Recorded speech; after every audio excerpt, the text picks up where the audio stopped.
வணக்கம். காலை நேர பிரதான செய்திகள்.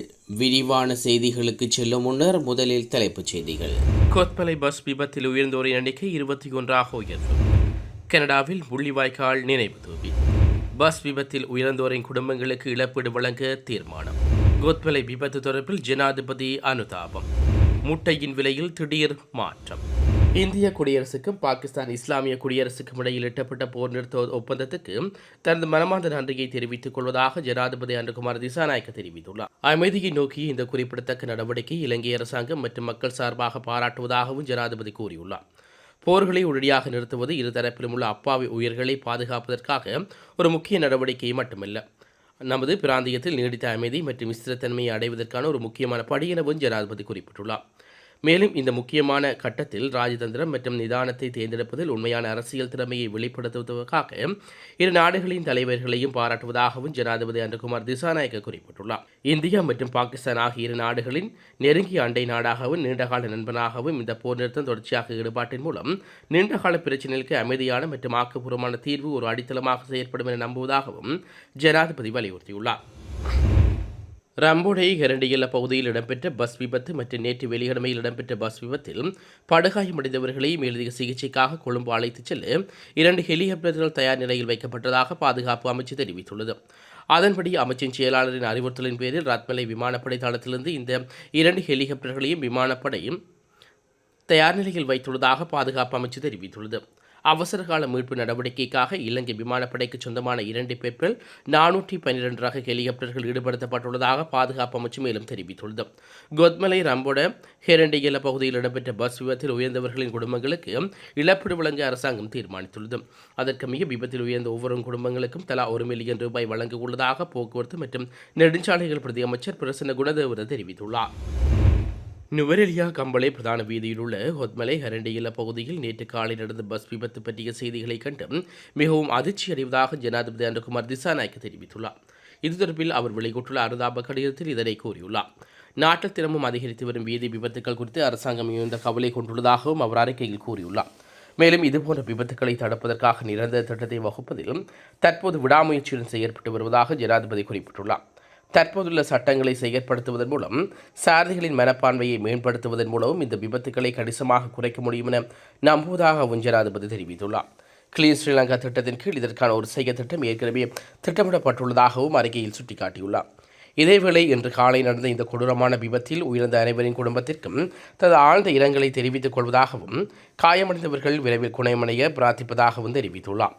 காயமடைந்தவர்களுக்கு சிகிச்சை அளிக்க அனைத்து தொடர்புடைய வைத்தியசாலைகளும் தயார்படுத்தவும், இது தொடர்பான தேவையான அனைத்து கூடுதல் நடவடிக்கை எடுக்கவும் பாதுகாப்பு படையினருக்கும் சுகாதாரத்துறையினருக்கும் அறிவுறுத்தல் வழங்கப்பட்டுள்ளதாகவும் ஜனாதிபதி வலியுறுத்தியுள்ளார்.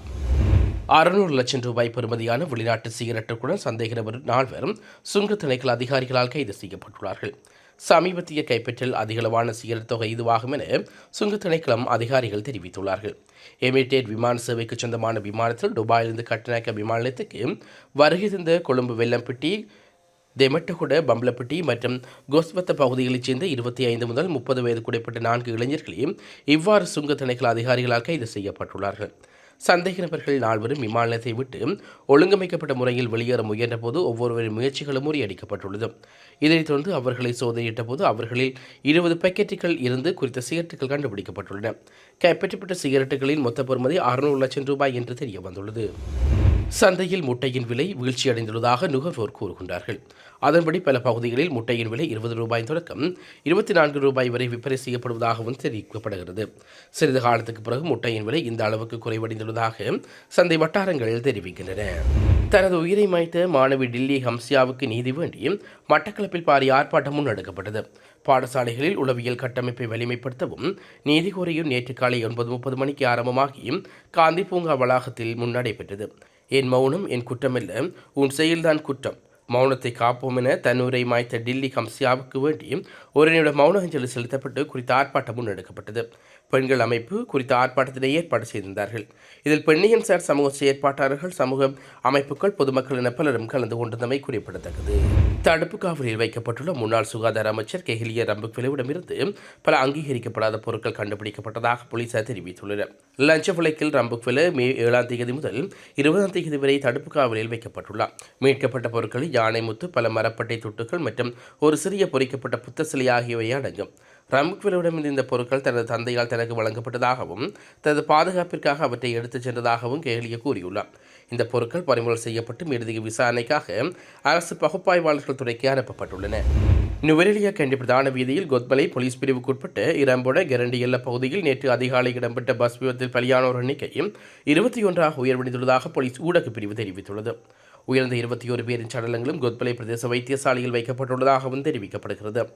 விபத்தில் காயமடைந்தவர்கள் கொத்மலை பொது வைத்தியசாலையில், நுவரெலியா மாவட்டம் பொது வைத்தியசாலை, கம்பளை மற்றும் நாவலப்பட்டி ஆகிய வைத்தியசாலைகளிலும் அனுமதிக்கப்பட்டு சிகிச்சை பெற்று வருகின்றார்கள்.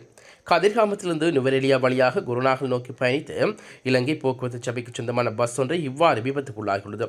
குறித்த விபத்து தொடர்பில் போலீசார் விசாரணைகளை முன்னெடுத்துள்ள நிலையில் மேலதிக விசாரணைகளை நடத்துவதற்காக சபாநாயகர் ஜெகத் விக்ரமரட்ன, போக்குவரத்து மற்றும் நெடுஞ்சாலைகள், துறைமுகங்கள் மற்றும் சிவில் விமான போக்குவரத்து பிரதியமைச்சர் பிரசன்ன குமார குணசேகர் ஆகியோர் சம்பவ இடத்துக்கு வருகை தந்து நிலைமைகளை ஆராய்ந்துள்ளார். மாந்தை மேற்கு பிரதேச செயலர் பிரிவில் உள்ள பரப்பு கடந்தான் கிராமத்தில் நேற்று இரவு புகுந்த காட்டு யானை கூட்டம் பல தென்னை மரங்களை அழித்துள்ளது. அழிக்கப்பட்ட தென்னை மரங்கள் அனைத்தும் 16 வயதுடையர் என்று தெரிவிக்கப்படுகிறது.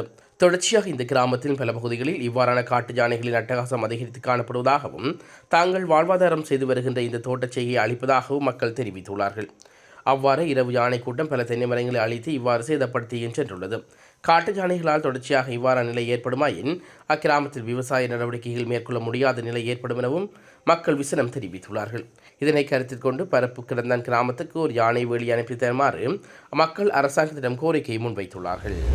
கனடா பிரண்டனில் முள்ளிவாய்க்கால் நினைவு தூவி திறக்கப்பட்டுள்ளமை எங்கள் கூட்டு வரலாற்றில் முக்கியமான ஒரு தருணமாகும் என கனடாவின் நீதியமைச்சர் ஹரி ஆனந்தசங்கரி தெரிவித்துள்ளார். இலங்கை அரசாங்கத்தினால் மேற்கொள்ளப்பட்டு வரும் தமிழின அணைப்பால் உயிரிழந்தவர்கள் மற்றும் பாதிக்கப்பட்டவர்களின் நினைவாக உருவாக்கப்பட்ட முள்ளிவாய்க்கால் நினைவு தூவி நேற்றைய தினம் கனடா பிரம்டன் நகரில் சிக்காவூசி பூங்காவில் திறந்து வைக்கப்பட்டுள்ளது. தமிழின அழிப்பு நினைவகம் என்ற பெயரில் அமைந்துள்ள இந்த நினைவு தூவியை பிரண்டன் மேயர் பேட்ரிக் பிரவுன் திரைச்சீலையை நீக்கி உத்தியோகபூர்வமாக திறந்து வைத்துள்ளார். இந்நிகழ்வில் அரசியல்வாதிகள் உட்பட புலம்பெயர் அமைப்புகளின் பிரதிநிதிகள் பலரும் கலந்து கொண்டமை குறிப்பிடத்தக்கது. இத்துடன் காலை நேர பிரதான செய்திகள் நிறைவு பெறுகிறது. தொடர்ந்து நாளை காலை பிரதான செய்திகளோடு இணைந்து கொள்வோம். நன்றி.